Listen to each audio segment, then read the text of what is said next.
I'll start just congratulating Leon on winning the Champions League. I think we got beat by a very good team. I think if you look at the 180 minutes we played, they deserve to win. And so hats off to them and congratulations. I think they had the right answers over 2 matches and we came up short.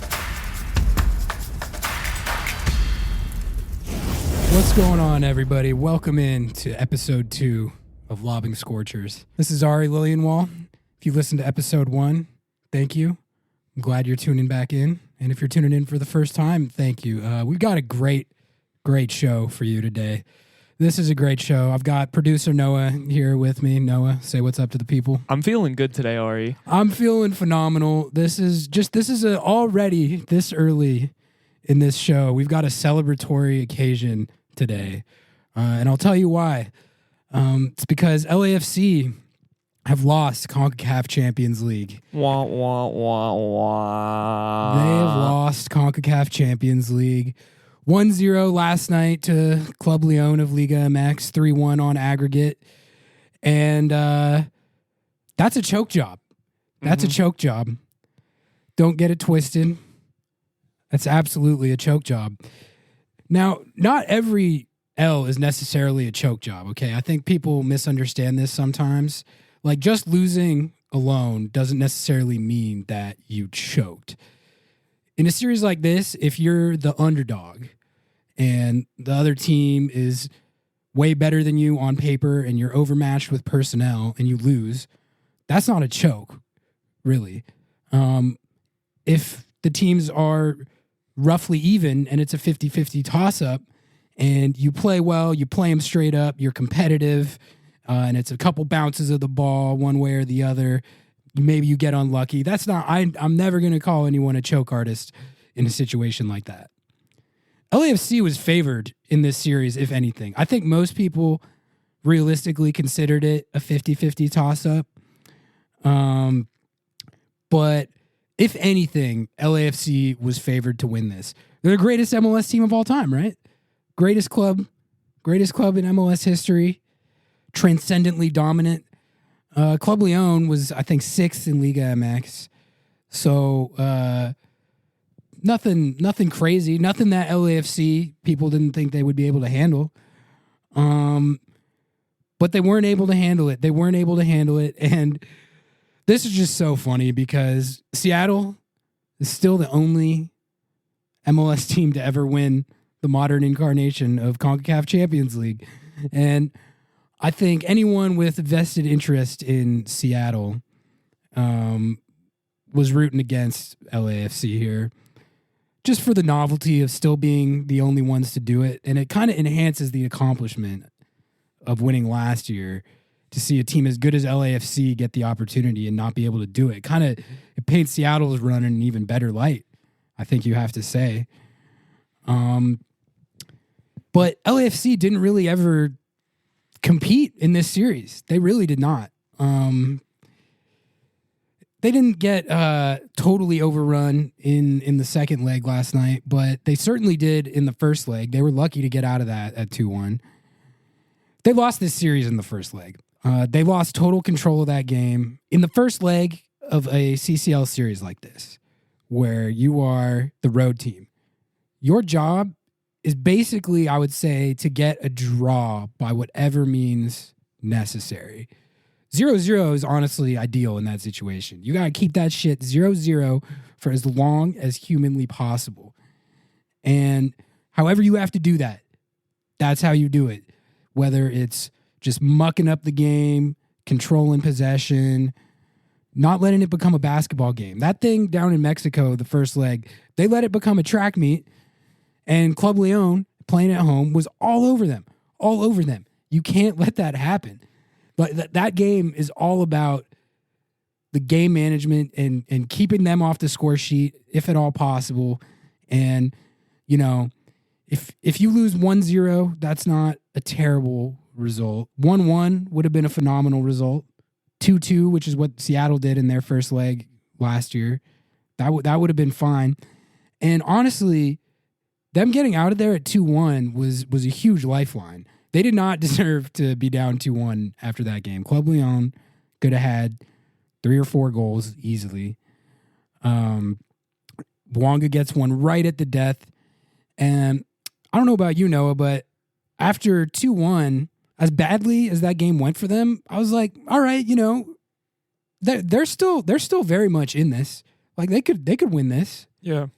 I remember sitting here and talking to you, and we went back and forth on whether we thought that not only was it possible, but that it was probably probable that they were going to go back to LA and play out of their mind. Exactly. And that's what they had to do. And really, in that situation, what they had to do was play out of their mind from the opening whistle, and they really needed an early goal. If you just get that early goal and make it 2-2 off rip, that's 50-50. That's anyone's game. So you have to come out firing, and you have to do everything you can to get that thing tied up as soon as possible. And then at that point, you've got a great chance. Playing at home, it's one of the most difficult places to play in MLS for sure. And the second leg, I would say, started out pretty well for them. They looked like pretty much like normal LAFC. They conceded a soft goal, and that was it after that. Those first 10 to 15 minutes, I would say, though, they had 2 great chances. Bouanga had one that he was pretty wide open in front of goal, and he just kind of overran the cross and scuffed it. But that was a good look. And then Aaron Long had a header off a set piece from Carlos Vela that he probably finished his most time. It was a pretty open look, but neither of those go in, and they concede the soft goal after that. And from there, it was honestly a masterclass from Club Leon. All the stuff I was talking about taking the sting out of the game, controlling possession, not letting the other team run up and down. They executed that perfectly. It's one of those things that I love about soccer. The tactics of it like that. Like a lot of people call soccer boring because there's not a lot of scoring, but I love stuff like that where it's like you have the aggregate lead, and so your whole goal is to just muck up the game and keep the ball away from the other team. There was one point where Club Leon kept the ball away from LAFC for so long that Stu Holden on the broadcast goes like, this looks like a training drill for them out there right now. Like they're literally just passing the ball around, wasting time, not letting LAFC even get the ball, let alone get anything going in attack. And they executed those tactics perfectly. It was phenomenal to watch. I'll tell you the moment that I knew LAFC had lost this series. They hadn't technically lost it at this point, but it was around like the 50th or 51st minute or something. They're down 1-0 in the second leg, so they need to score. And they win a free kick like right at the top of the box. Prime time zone for Carlos Vela to do his thing. He strolls up to it, and I'm thinking to myself, all right, like this is one of those moments where legends are kind of made right here. Your team is down 3-1 on aggregate. You got to get 2 goals to get this thing to extra time. You got plenty of time to do it. You got this free kick lined up right here. Carlos Vela, your club legend, your captain, is ready to line it up. We've seen him score these a lot of times. He's got the sweetest left foot in MLS. This is one of those. They're going to have a few little windows like this. This is one of them. If he bams this right here, it's pretty much game back on, because at that point it's just one more goal for LAFC, and then they at least have a scenario where they could take it to extra time. So Carlos Vela lines up over this free kick. I'm feeling like if they're going to switch this momentum here, this is a great time to do it. Lines it up, smashes it directly into the wall, not even close to putting it on target. Then when the Leon player is trying to run it down, he just cleans the guy out and picks up a yellow card. So not only did they not even get the shot on target for the goal that could have gotten him back in it, they didn't even get close, and then their captain picks up a yellow card on the same play.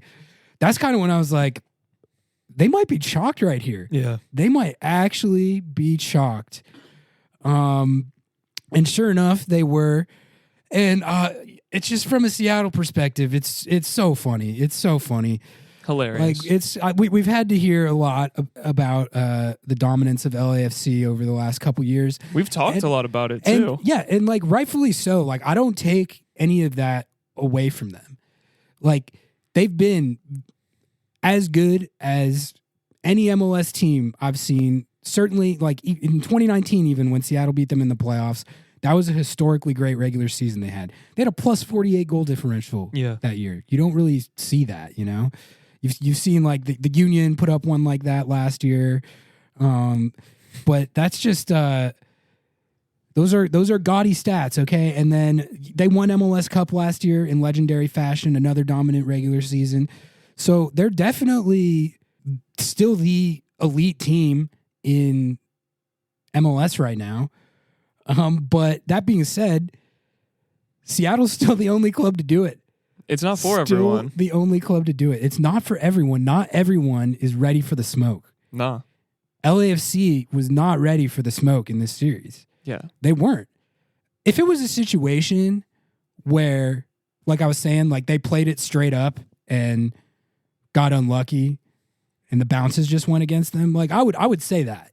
I would say that. But that's not what happened. They got outclassed and outplayed, outcoached in every capacity in this series.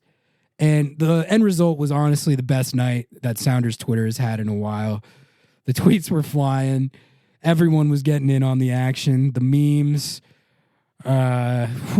It was incredible. It was incredible posting. It might have been one of the best nights on Twitter I've ever been a part of. It was phenomenal. And I feel like Sounders Twitter kind of needed that. You know, It's been kind of the MLS season's been kind of a slog these last few weeks. Everyone at each other's throat about XG and, something to distract the rascals. Everyone was just having a great time with this. And like I said before the series that I was okay with either outcome because, this outcome is obviously hilarious. But if they had won, I'm someone who is pretty invested in MLS as a league overcoming this Liga MX superiority narrative. And that was one of the reasons I was so happy Seattle did it last year. Obviously, it was sick that Seattle was the first one to do it, and I'm a Seattle guy. But I mainly just wanted anyone to do it. Like there was a point I got to with how much MLS futility that I've watched in CCL where I didn't care who did it. I didn't care who did it. I just wanted someone to get it done. The fact that Seattle was the one who did it was an awesome bonus. And so dominantly, too. Exactly. We can talk about LAFC and their run and how incredible they are, but the dominance that Seattle had in that Champions League run was pretty incredible. They beat 2 Liga MX teams. I don't think LAFC didn't beat one. Philly was the only one that beat one. Yeah. LAFC beat a Costa Rican team, I believe, and the Vancouver Whitecaps. Yep. And the choke artists, Philadelphia Union. And the Philly Union, who, the Philly Union, they were good enough to have made a run at it, but LAFC got by them. But like that's I don't know, that's not that sick a run. I'm sorry, it's just it's not. 2 MLS clubs and a Costa Rican side, like. A lot of what measures this tournament is how you do against Liga MX, and they went up against Liga MX and they failed. Seattle beat this exact Club Leon team early in Champions League earlier. I can't remember exactly what round it was. Was it the second round potentially? I think so. Either way, Seattle beat that team. That's my job to look that up. And then Seattle smashed Pumas in that series. And Seattle did what they had to do in that first leg. They passed that test. They got their 2-2 draw in that game. And then they were dominant at home, and they smashed them 3-0. It actually wouldn't have even mattered if Seattle had lost that 2-1. If you grant that it would have been 3-0 in the second leg, like they would have won it anyway. So, I mean, it's just a boon for Seattle all around at a time where it was sorely needed. What round was it? Well, Seattle went bammed on Montagua, the Honduran team, 5-0. Then they beat Leon, and then they beat New York City FC, and then Pumas. NYCFC was like the hardest series out of all those. I feel like. Yeah. I was at that away game, and it was insane. The NYC was all over them the entire game, and then Rui Diaz got one, and it didn't end up being that stressful because Seattle smashed on them, I think, in Seattle. Yes. Well, it was 3-1 in the first leg and then 1-1 in the second leg. Yeah, exactly. So that's relatively comfortable. God, it just going through it right there.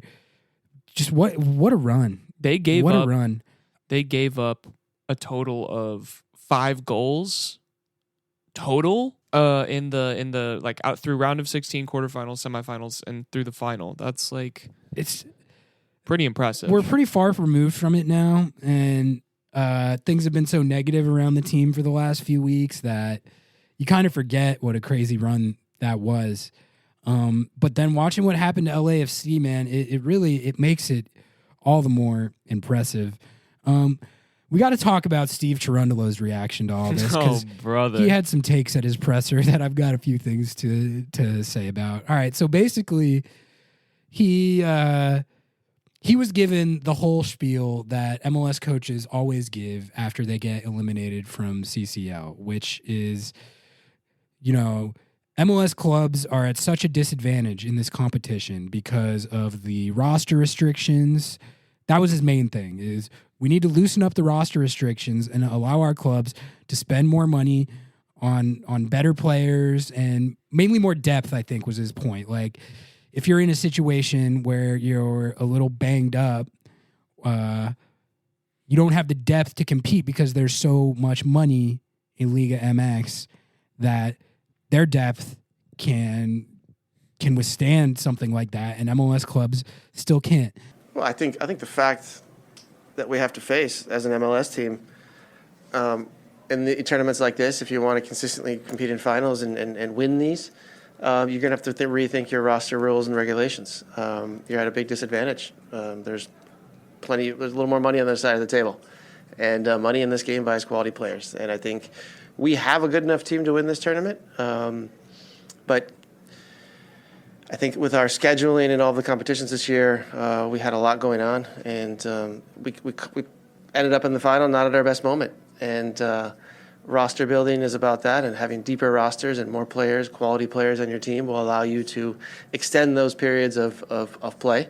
And every MLS team is at a disadvantage there. It's the same talking point that we've been hearing for years, and he's not wrong. He's not wrong. That is like the primary reason why these MLS struggling in CCL narratives have persisted for so long. There's a pretty big spending gap, but not between these two teams. Yeah, well, so that's one thing. If you actually look at the amount of money that's been spent on both these rosters, I believe LAFC has the more expensive they roster. Yeah. But more than that, honestly, I thought you were LAFC. Yeah. I thought you were LAFC. I thought you were the greatest MLS club ever assembled. I thought you were immune to all those issues. That's what everyone told me. That's what all of their fans say. That's what you said yourself. That's the kind of, I don't want to say that they necessarily come out and say that, but they definitely have that air about them. They talk about themselves in such a way, and not unrightfully necessarily up to this point. But you can't have that both ways. Are you the greatest MLS club of all time that's immune to the normal things that afflict MLS clubs, not just in CCL, but in general? Like, are you really above it all, or are you not?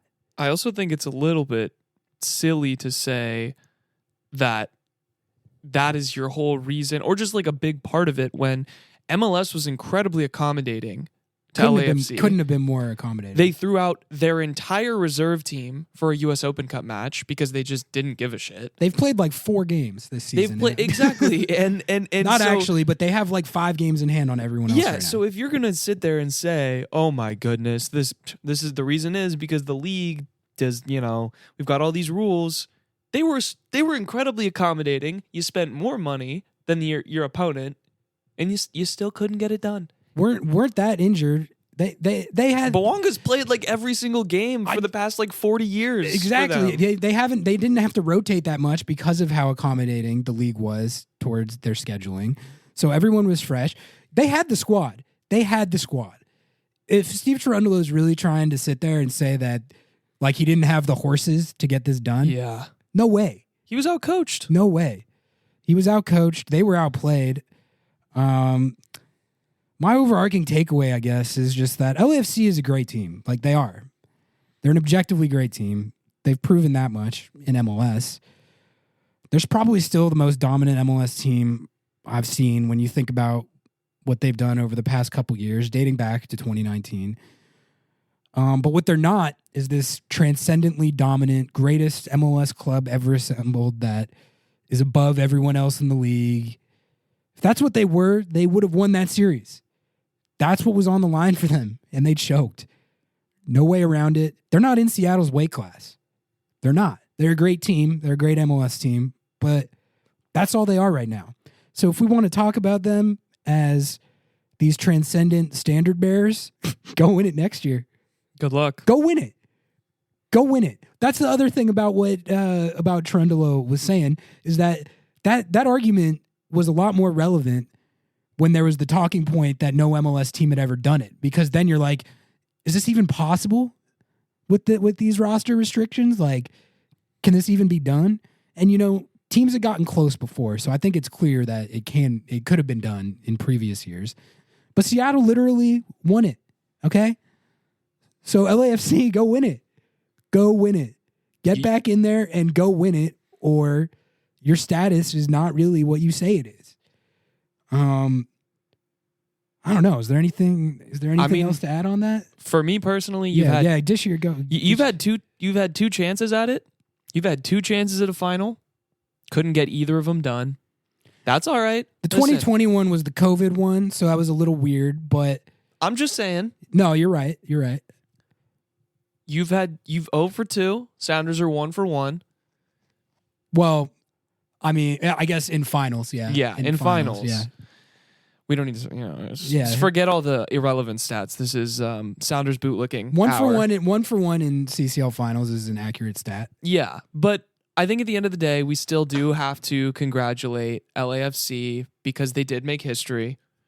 They were in fact the first MLS team to play in a 2-leg CCL final and lose both games. So, congratulations. They weren't ahead for a single minute of the series. Not one. Not one. It was an embarrassing performance. I mean, like I said, like they bottled that in the first leg. They bottled that first leg so badly. They were so lucky to get out of that first leg at 2-1. I mean, Cherundolo even said it. We talked about it on the debut show. He said that they bottled the game pretty badly and that they were fortunate to be going back at 2-1. But the fact that they got shut out at home didn't really make Club Leon work for much after they scored that first goal, and they kind of let Club Leon impose their game plan when they were up 3-1 on aggregate already. That's surprising to me, to be honest. Yeah. That's surprising. Like I said, the first few minutes after kickoff, it was probably like 10-15 minutes. It looked like a normal LAFC home game where they were pretty on top of Leon. They had a couple of really good looks. They were on the front foot. They were playing it how we were saying that they needed to play it. And then they just couldn't sustain that. The goal, I think, really took a lot out of them. They never really recovered from that. Choke job. That's a choke. If you're in a series where you're the favorite, if anything, and you get outclassed and outplayed to that degree, that's a choke job. And it's tough for MLS, but it's hilarious for Seattle. It's so funny. It's also funny, too, because you'll have LAFC fans giving every excuse under the sun, but Seattle did it with their arguably one of their best players getting injured in that game, as well as Nuhu, who went out as well. JP and Nuhu both were early subs. Obed Vargas played most of that game. Yeah. The second leg. Yeah. So, Yeah. I think it's funny that Cherundolo went straight to that. It's a tough one to harp on too much, just because he is right on the substance, but it's just not really. It's not relevant. It's not supposed to be relevant for this team. It's not. No. Like they were supposed to be above all that. They were supposed to be above all that, and they were shown not to be. They were exposed. And now the post CCL hangover. That's the other thing we got to talk about with them. MLS gave them every scheduling accommodation they possibly could have. They've played way less games than everyone else to keep them fresh for this competition. They've been more or less pretty fortunate with injuries. I know Kellen Acosta missed the first leg. Sergei Palencia, who's been playing very, very well for them, go down with it. It was a non-contact injury. Well, it looked like a lot like the play that JP got hurt on, actually. He had been in great form for them, and he looks like he's probably going to be out for a little while. I don't know what that injury is. Aaron Long at one point was going up for a header and knocked heads with a guy, and it looked like he busted his head open. I thought he was going to have to come out of the game. I think he might have actually stayed in, but I'm kind of surprised there was no like concussion protocol or something on that. Maybe there still is. I don't know. The point is they had a couple guys start dropping, and this is going to be the test for them, really, because they really have not had crazy fixture congestion and squad rotation as much as it seemed like MLS clubs have had in past years. I could be tripping on that. I know Seattle got accommodated similarly last year, but just to me, when I was looking at LAFC's lineups and their schedule this year, it felt like it was like almost tilting to me how little it seemed like they had to rotate for their league games. I remember Seattle having to throw out some wonky lineups when they were juggling CCL last year.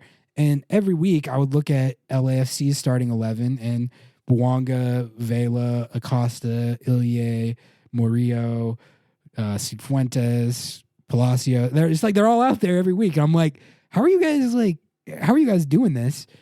But that's not going to be the case anymore, because the flip side of the accommodation that you get when you're in CCL is that they stack games later.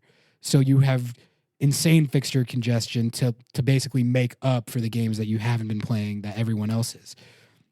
So that throws them immediately into a pretty insane part of their schedule. They've got like 7 or 8 games coming up in the next probably like 24 days or something like that. I just made those numbers up, but they're going to have like probably multiple stretches like that, and they're going to have to do Leagues Cup with everyone else too. They had at least one bad looking injury in the CCL final.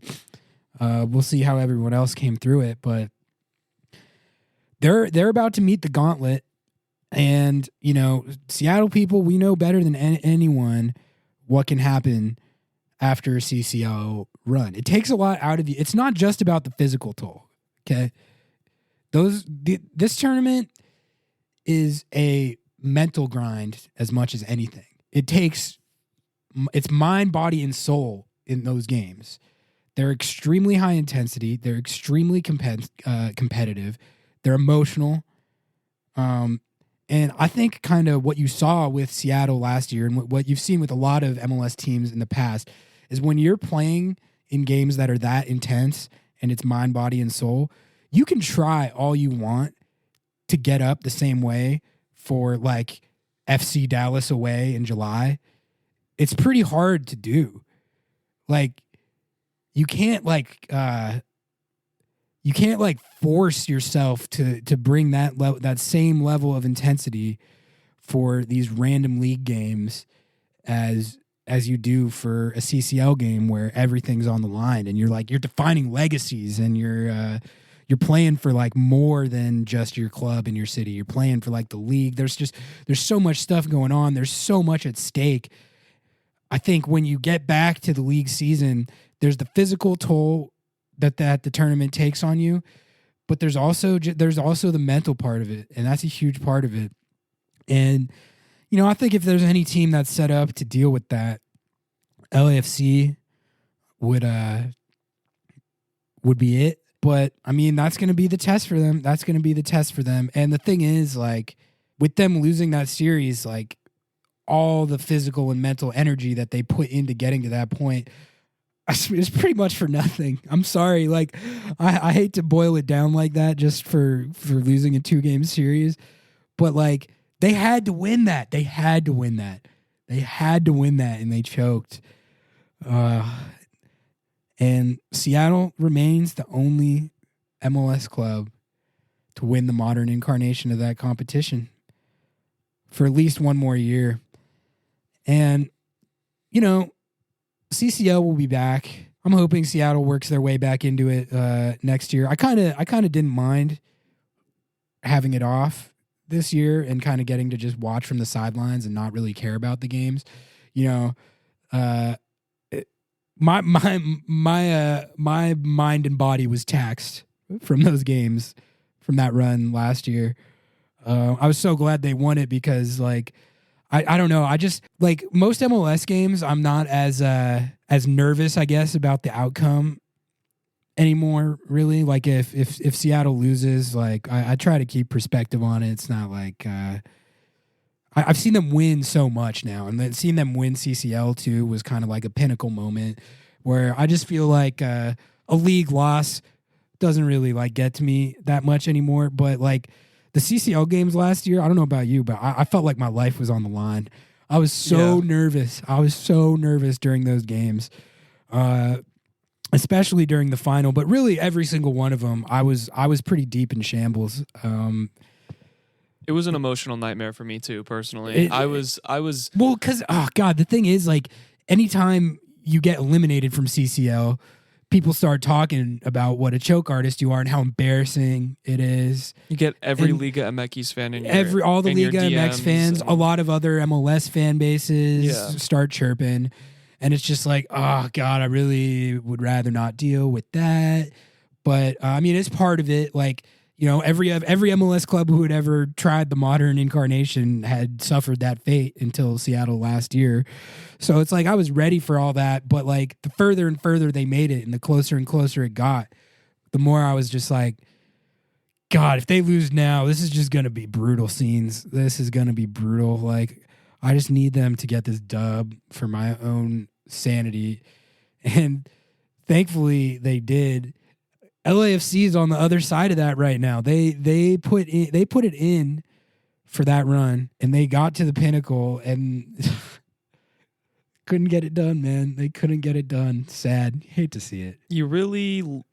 I love to see it. I kind of love to see it. I love to see it. Oh, when they tweeted the final graphic last night. Oh, the empty stadium picture. Oh my God. It hit. A lot of the final graphic tweets always hit really nice, but that one hit extra nice. It's funny because, like, I was talking about how I was good with either outcome. Yeah. But this outcome was way better. It's objectively funnier. It's way funnier. It's objectively funnier for everyone in the league across all competition. And what will be personally even funnier is if they hit that hangover and just skid so hard. We'll see what happens with that. I don't know. Maybe they're above that. Maybe they're above that.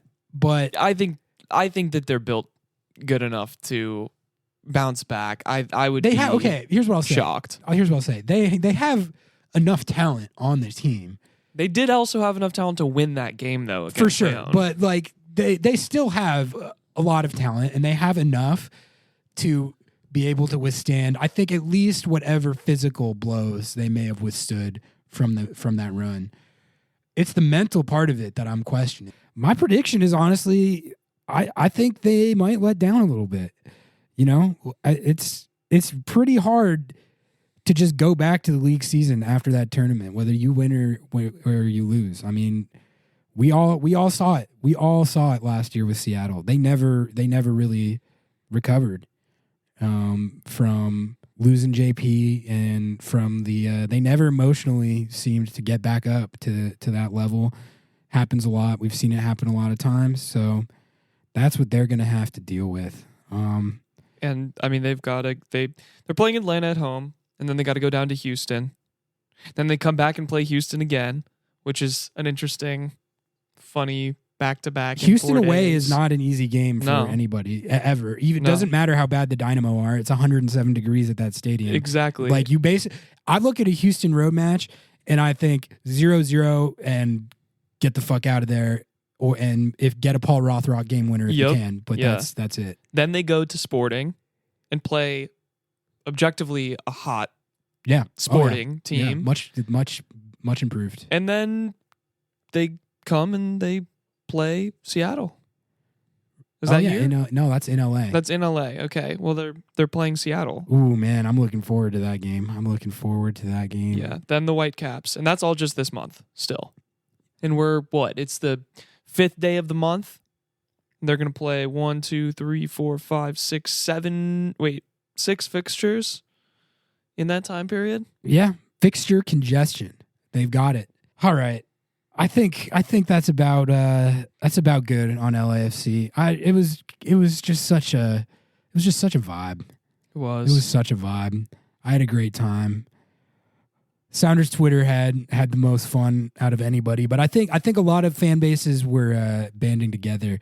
I had a lot of Galaxy Twitter favoriting my tweets. Like there was a good alliance last night between Sounders Twitter and Galaxy Twitter. Yes, that was pretty funny. Like I wasn't even really expecting that, but when I saw like a few Galaxy fans retweet my memes and takes, and I was like, oh yeah, that makes sense. That makes sense. Good times. I guess we have to talk about the Seattle Sounders now to wrap it up. Yeah, we do. Unfortunately, coming off that game, that's sure what it was. I mean,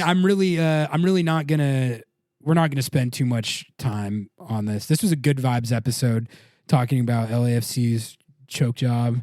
This doesn't need to be going in on what ills might afflict the Seattle Sounders at the moment, but 0-0 against the Portland Timbers at Lumen Field on Saturday for the doubleheader with OL Reign, who lost 2-0 to the Portland Thorns.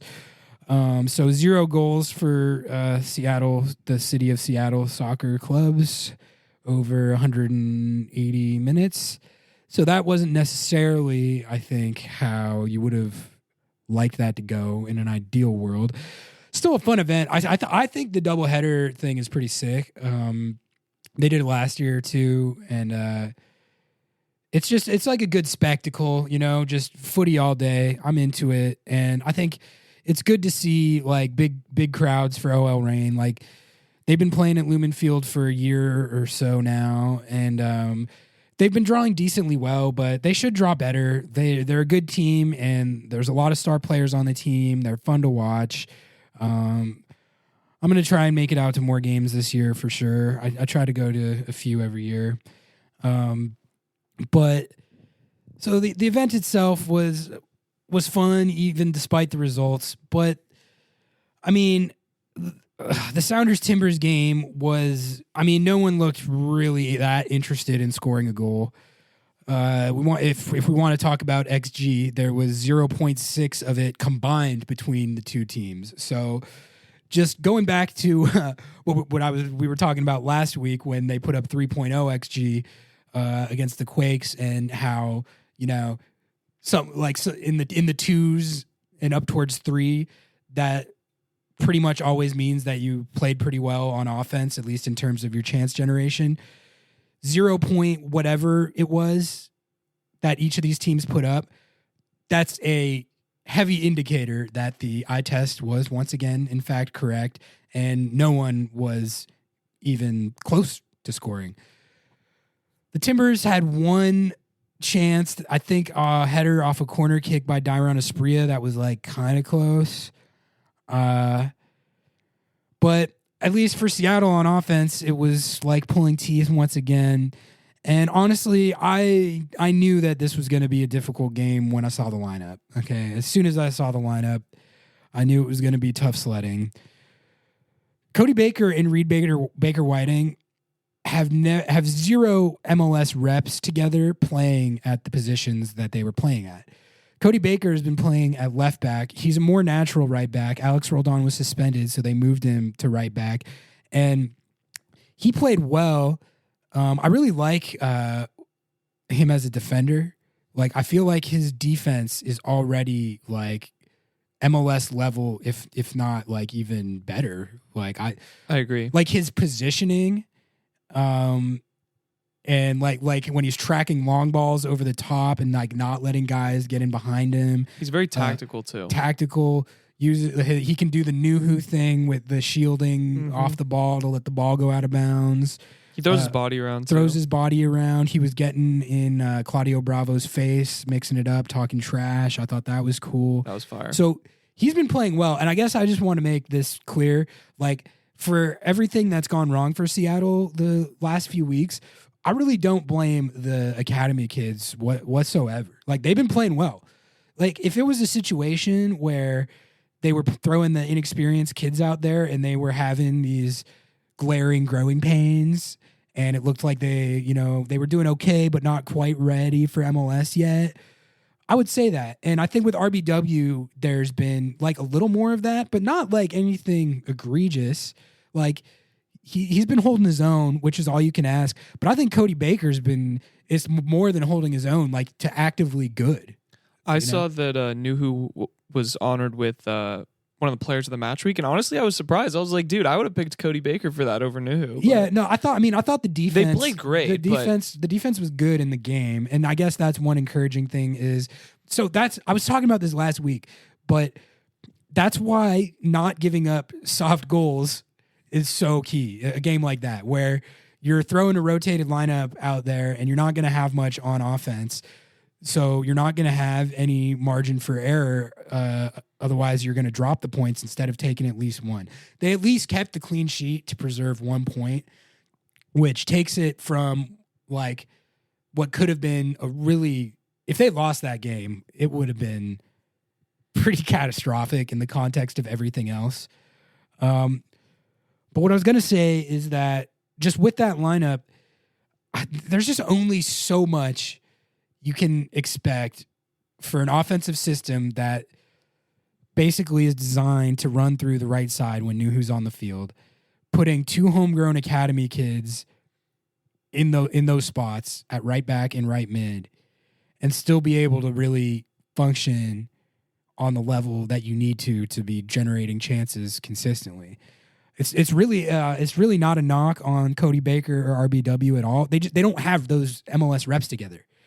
And that's why starting RBW at right mid, given where Seattle's at with their personnel in this situation, like, I don't mind it. Like, it's an ambitious dart throw to expect RBW and Cody Baker to be like running the offense from the right side, and you're going to be just getting chance after chance out there, like with them having no reps together, but then also not a lot of MLS reps in general. It seemed like a lot, and then you throw Freddie starting up top, and look, Freddie still has value to this team. I think he showed that in the Austin game when he was the only one who was able to score a goal. He's good. He's still good in spot duty like that, but starting him and expecting him to carry the load up top, age 35, with 2 homegrowns starting on the right side, you look at that immediately before the game, and it's not hard to see where there's going to be some struggles on offense. It's a player who's older and can't really carry the load for a full 90 anymore, and 2 young guys that have no reps, not a lot of reps in MLS, and no MLS reps together at those positions.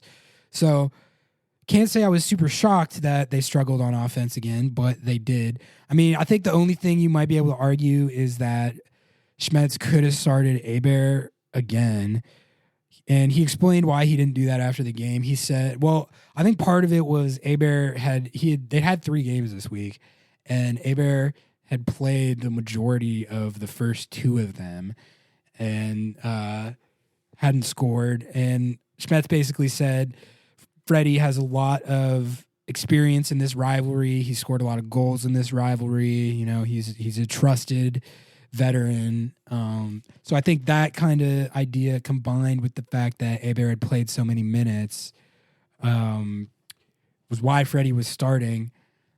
I mean, 0.3 whatever XG is what the whole situation led to. So, I mean, at least they didn't lose it. You know, you can say that.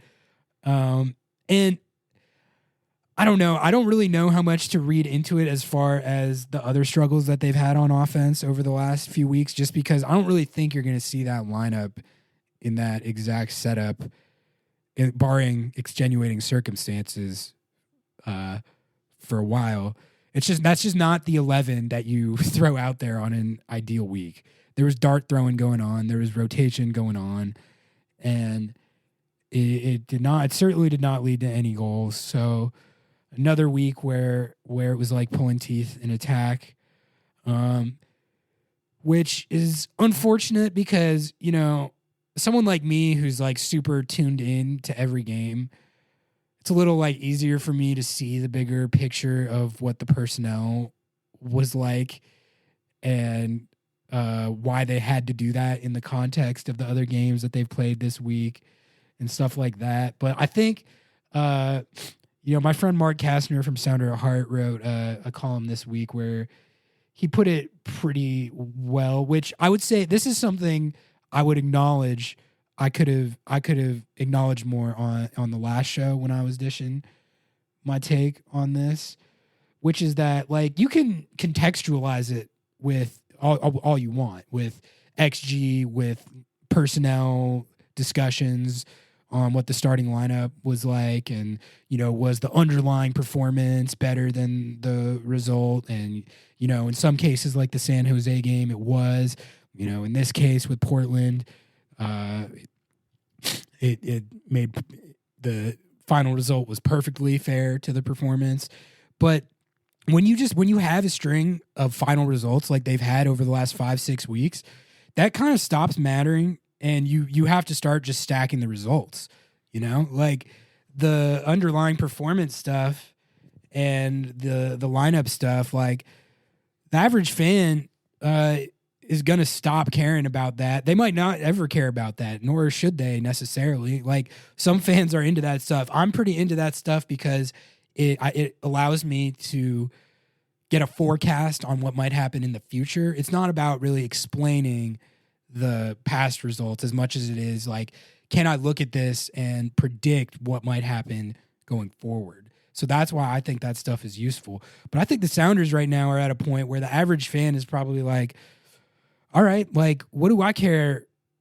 What do I care what the underlying numbers say? Like, what do I care what the lineup is? Like, can you stack some dubs? Like, Jesus Christ. What like, do I care that you're top of the table? Like, that doesn't even seem to matter to a lot of fans right now. Yeah, well, I mean, I get the games in hand and they're not in first anymore, right. But like, they're not out of anything. No, but like it doesn't feel that way. And Schmetz talked about that after the game too. Like if he looks at the first half of the season, because we're halfway through the season now, he said if he looks at the first half of the season on the balance, he can't be like overly disappointed because they've managed to stay afloat on the table. That is a positive in all this. They've stayed afloat on the table. They're in second in the West now on points. Their points per game, you know, that kind of undermines where they are in the table, in my opinion. I mean, they're at like 1.5, 1.6. To be talking about home playoff games, you want to be up like as close to 2 as you can get. The 1.5 range is how you end up with a road playoff game. But I mean, there's 17 games to like get a run of form together, and if they can do that, they can maintain this spot that they've somehow managed to keep near the top of the West table. But I mean, they've got to start stacking points. They've got to start stacking points. You can't really hang your hat on performances or lineups or anything like that anymore. You got to turn it around and get the season back going. So can they do that? I mean, they've got Charlotte FC away coming up on Saturday, I believe, which an East Coast road trip is always a tough game. I always look at an East Coast road trip, and it's sort of like Houston away. Like if you 0-0 it, that's fine. 1-1, whatever. Do whatever you got to do to grind out a point and come home.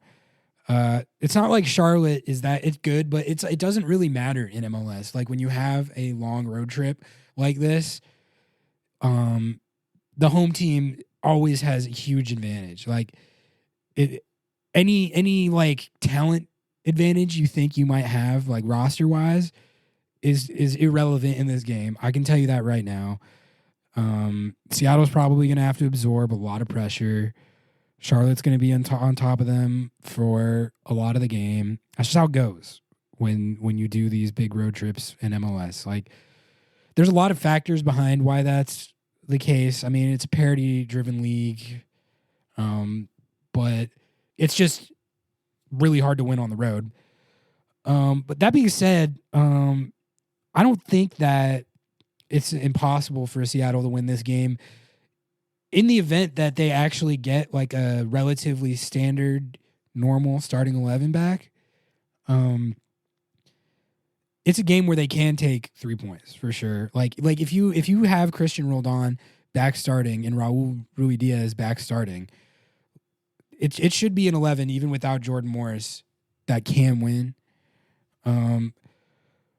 Charlotte's been playing better. They've been playing better ball the last 4 or 5. Over the same period that Seattle has been struggling, Charlotte's been playing a lot better. They started really bad, but they did lose their last game 4-2 to Columbus. But that just means they're going to be kind of pissed off and trying to right the ship at home. So they're probably going to come out and try and get out on top of Seattle right away. And Seattle is going to have to. They're going to have to be good in possession. They're going to have to be good at some of that stuff we talked about, taking the sting out of the game, holding possession, running time off the clock. Like that's how you should approach this game, in my opinion. I mean, I don't know. Do you see it differently? No, I think that's a good idea, especially when you know that you're struggling up front. But I think also finding ways in training, which I'm sure they're doing, to just be more confident in that final third. And we talk about it all the time. The dam will break. It'll break. I mean, whether Hebert's out there or Raul's out there, it's going to happen. And why not get one on the road? And I honestly think they'll probably lose this game personally. But any road game like this where you're making such a long trip, you're a heavy underdog off rip. Like that's just how it is. Like I'm telling you, personnel does not make a difference. These games always play out the same way. The only team that's been immune from that in the last couple years really is LAFC. Like they can take their team pretty much anywhere, and it seems like they can play the same way and not be in a situation where the home team's on top of them. And of course, there's individual games that don't play out like this, but I'm talking generally, a big long road trip like this, cross conference. The home team's just got a huge advantage. That's just how it is.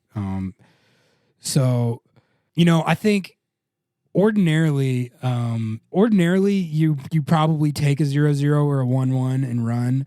But I do think from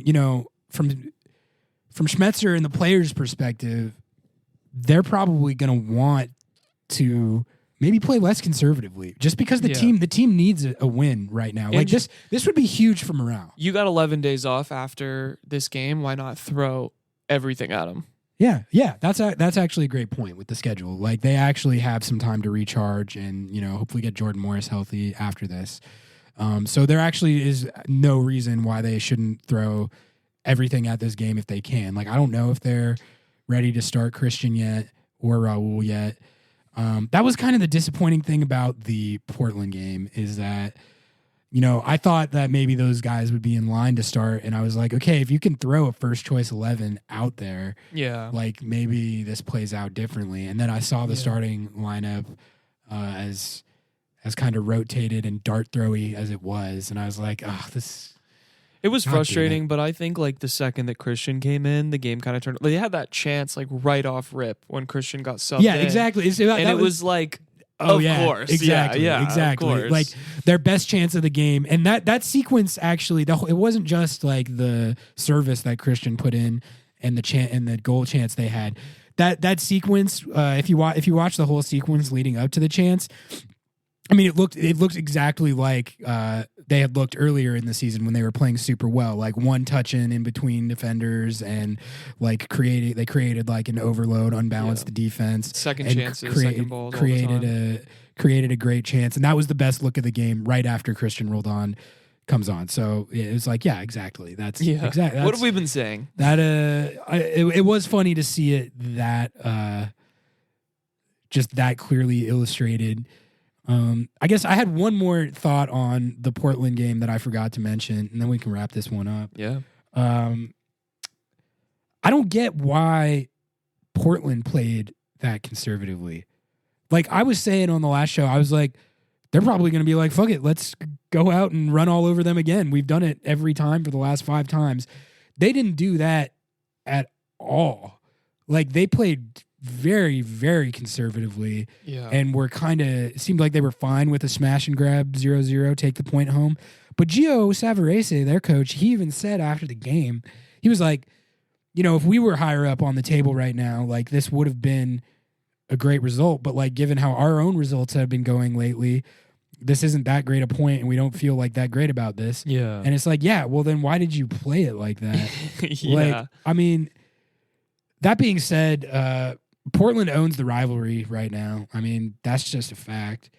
They haven't lost their last 8 times they've been to Lumen Field. All right, that stat is crazy. Mm-hmm. They've won a lot of those too. Those haven't just been smash and grab 0-0s. Those have been like they came here and won.